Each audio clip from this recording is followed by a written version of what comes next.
said at the beginning that we didn't want to be having the same conversations at the end of changing the story about what we need to do in order to kind of deliver the Sustainable Development Goals, and at this point now to think about what comes beyond the Sustainable Development Goals. But we wanted to be able to sort of definitely have a different conversation at the end that we were having at the beginning. And I think that we are in that place, that we've got new things to say. So what we're going to be doing over the next couple of days is we're going to be focused on 4 elements of changing the story. Firstly, the relationship between formal and non-formal education. We started to see how the question of creativity was being taken up by national curricula, but there was a real sort of kind of policy deficit. Everyone had the idea this is what we want to do, but there was no sense really in the areas that we were working about what would that look like in practice.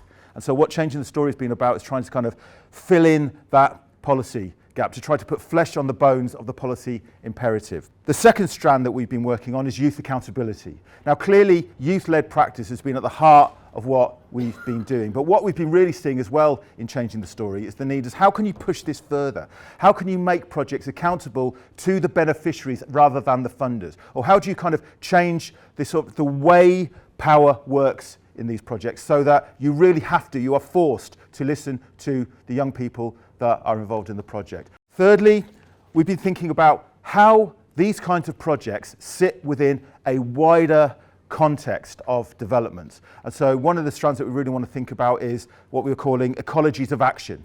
How you bring projects together with other stakeholders in order to get beyond the need to kind of constantly critique, but try to get to the point where you can actually bring that critique into something practical so you can still deliver change. And then the final strand is the question of legacy.